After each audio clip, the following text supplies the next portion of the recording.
Halo, kembali lagi bersama Klinik Bimbel. Kali ini kita akan membahas tentang kesetimbangan reaksi atau kesetimbangan kimia. Sebelum itu kita tuliskan terlebih dahulu faktor-faktor yang mempengaruhi. Jadi kesetimbangan itu dipengaruhi oleh yang pertama ada yang namanya konsentrasi. Konsentrasi biasanya disimbolkan oleh kurung siku ya. Atau konsentrasi bisa juga dituliskan sebagai molaritas atau M besar, rumusnya adalah mol per V, mol per volume ya. Ini adalah mol, ini adalah volume dalam liter. Nah, konsentrasi ini itu mempengaruhi wujud gas dan juga aki wujud. Kemudian yang kedua, kita tulisin aja, yang kedua itu tekanan. Jadi kesetimbangan juga dipengaruhi oleh tekanan atau P, tetapi hanya untuk yang wujudnya gas, selain itu tidak. Kemudian yang ketiga, volume. Volume itu juga mempengaruhi. Nah, untuk volume ini wujudnya sama, ada wujud gas dan juga wujud aki yang mempengaruhi atau yang bisa dipengaruhi. Selanjutnya yang keempat, kita tulis di sini. Yang keempat itu ada suhu. Nah, suhu itu nanti kaitannya dengan, pernah dengar ini nggak? Apa exotherm sama endotherm? Nah, di sini ada exotherm. Exotherm artinya delta H itu bernilai negatif, sedangkan yang endotherm itu delta H bernilai positif. Kemudian yang kelima itu ada yang namanya katalis. Katalis ini fungsinya adalah untuk mempercepat reaksi. Oke, sampai situ paham? Nah, kalau sudah paham, maka kita akan mencoba untuk menggeser atau mengetahui pergeseran dari reaksi. Misalkan di sini ada reaksi. Reaksinya itu adalah 2A ditambah wujudnya dulu, wujudnya gas, kemudian ditambah B, wujudnya adalah aki. Kemudian ada tanda panah seperti ini, CS solid ditambah 3D wujudnya gas. Tanda panah bolak-balik di sini artinya reaksinya itu bisa bergeser. Jadi bolak-balik itu bisa, maksudnya seperti itu. Nah, sekarang kita uji coba. Misalkan kondisi yang pertama, misalkan kita menambah konsentrasi A, kita simbolkan seperti ini. Konsentrasi A itu ditambah, maka reaksi akan bergeser ke arah sebaliknya, yaitu ke arah kanan ya. Jadi kalau ini ditambah, maka reaksinya akan bergeser ke kanan seperti itu. Jadi karena ini reaksi bolak-balik, artinya ketika yang kiri bertambah, yang kanan juga akan bertambah, makanya dia akan bergeser ke kanan. Tapi kalau misalkan reaksi B itu kita kurangi, konsentrasi B kita akan kurangi, maka dia akan bergeser ke kiri atau ke dirinya sendiri. Jadi kalau B ini berkurang, maka reaksinya akan bergeser ke kiri gitu. Paham ya?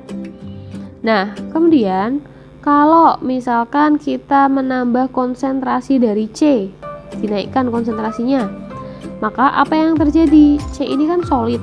Ingat, kalau konsentrasi itu hanya dipengaruhi oleh wujud gas dan juga aki. Jadi kalau ini solid, maka yang terjadi adalah tidak akan bergeser.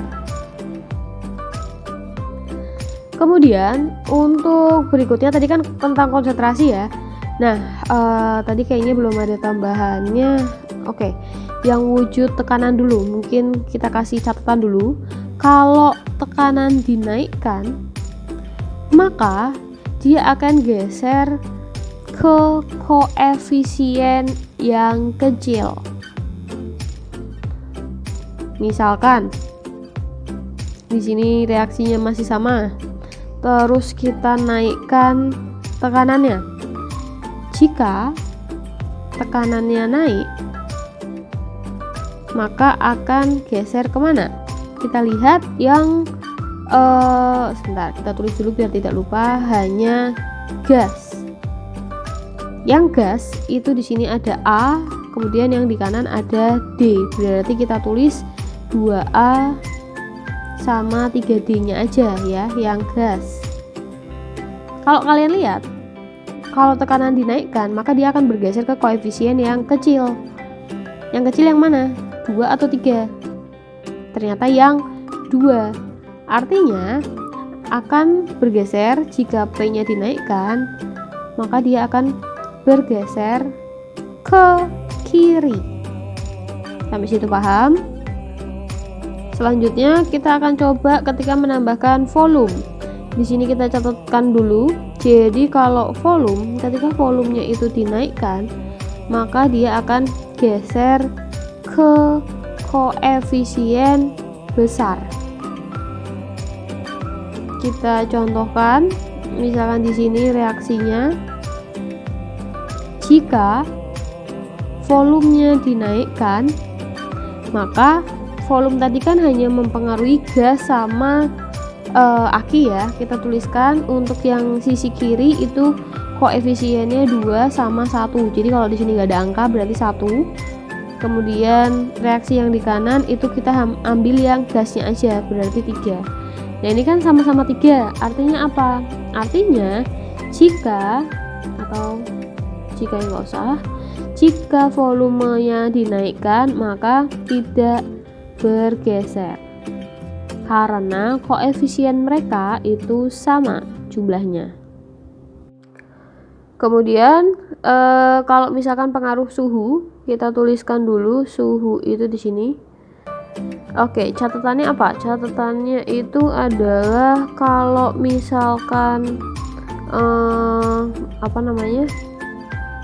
kita tambahkan suhunya, jadi suhunya itu naik, maka dia akan bergeser ke endotherm. Tapi kalau suhunya turun, dia akan bergeser ke exotherm. Maksudnya gimana, Kak? Oke, kita coba jelaskan dulu. Di sini reaksinya kita tulis ulang. Kalau untuk pengaruh suhu seharusnya terdapat delta H-nya. Di sini kan delta H-nya positif. Artinya reaksinya itu kita sebut sebagai endotherm. Ada di catatan di atas. Jadi kalau misalkan delta H-nya positif itu endotherm. Kalau reaksinya itu adalah endotherm, berdasarkan delta H-nya itu akan mempengaruhi ruas kanan. Ruas kanan sama. Maksudnya gimana? Misalkan ini kan endotherm, berarti area sini itu juga endotherm. Dan area sebaliknya itu adalah exotherm. Jadi ketika nanti delta H-nya ternyata exotherm, berarti di sini akan exotherm, di sini akan endotherm. Kurang lebih seperti itu. Nah, sehingga ketika suhunya kita naikkan, suhu naik, ingat catatannya, kalau suhunya naik akan bergeser ke endotherm. Berarti kita tulis dulu akan bergeser ke endotherm. Berarti dia akan bergeser ke kanan. Tapi kalau suhunya diturunkan, maka akan bergeser ke exotherm. Berarti akan bergeser ke kiri. Sampai situ paham ya?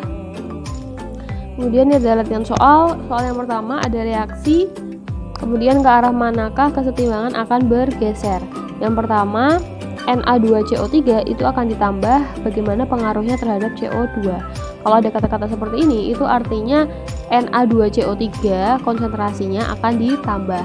Nah, coba dilihat, Na2CO3 itu wujudnya adalah solid. Artinya apa? Artinya reaksi tidak bergeser. Karena konsentrasi itu hanya mempengaruhi gas dan aki. Ketika tidak bergeser, kemudian untuk menjawab pengaruhnya terhadap CO2, ya berarti CO2 tidak berubah, masih tetap. Kemudian untuk yang B, ketika SO2 itu bertambah, SO2 kan wujudnya gas, berarti akan mempengaruhi ya. Jadi pengaruhnya terhadap CO2 apa?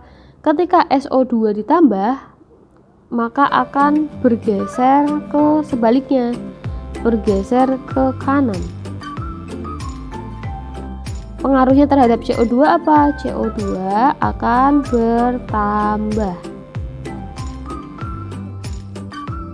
Selanjutnya, volume ruangan diperbesar. Ingat, volume itu mempengaruhi wujud gas dan juga aki. Ketika volume bertambah, akan geser ke koefisien besar, geser ke koefisien besar. Maka ketika volume, kita hitung dulu koefisien yang kiri. Koefisien kiri itu hanya ada 1 ditambah setengah. Kemudian yang kanan itu hanya punyanya CO2, berarti 1. Artinya apa? Ketika koefisien ketika volumenya ditambah, maka akan geser ke koefisien besar. Koefisien besar itu yang kiri, berarti akan bergeser ke kiri, bergeser ke kiri. Selanjutnya, tekanan diperbesar. Tekanan itu hanya mempengaruhi wujud gas, ya. Ketika tekanannya diperbesar, maka akan bergeser ke koefisien kecil. Berarti sama kayak tadi, kita cek dulu gasnya. Gas itu benar ya, gas semua ini ya. Oke.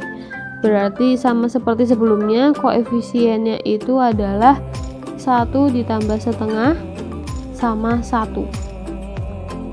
Kira-kira ketika gasnya bertambah akan bergeser ke koefisien kecil, berarti ke kanan. Jadi jawabannya geser ke kanan.